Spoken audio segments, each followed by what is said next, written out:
السلام عليكم قعمة فرن كسو دوادا كنا سو دوادا channel كيغا مودن Somali food maanta fiidoogeenu wuxuu ku saabsan yahay vlog aan inooga soo duubay qada casuumad aan ku tagnay hotel kamid ah hoteelada ku yaala magaalada Hargeysa hotelkan magaciisa Caradag ayaa la yiraahdaa hallkan aanu ku jirnana waa hall family-ka loogu talagalay hadii aad group ku booking garaysanaysan ama aad family tahay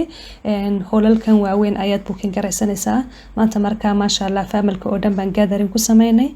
qado ayaan ku lahayn meesha markaas ayaan isiraahday fiidow asxaabtaada uga soo duub just in case hadii rabaan inay casuumad ku sameystaan oo kale ay meesha u tagi karaan cuntooyinka aad aragtaan ee kala duwan ee cuntooyinkeena dhaqanka u leenahay hidiyo dhaqanka cunto Soomaaliga ah ayaana loo keenay as usual yani bariis iyo pasta kama maqnaanayso cuntooyinkeena iyo waxyaabaha kale aad ku soo darsanayso marka waxaan rajeynayaa inaad ka bogataan daawashada fiidoogan waa fiidoo kale aad u gaaban fiidoo dheer ma noqon doono waxaan jeclaysoon inaan idin la wadaago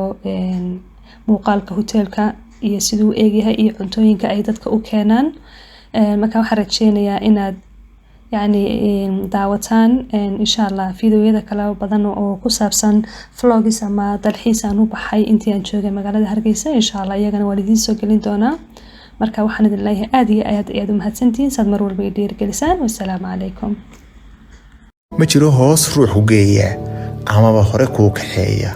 naftaada adaa hogaansha adaa haya keenadeeda halkaad u jihayso weeye kun haybood noloshu weeye kun hawlood baa ku xeeran kun bay hakisaa dharaarba kun bay si hagaajisaayee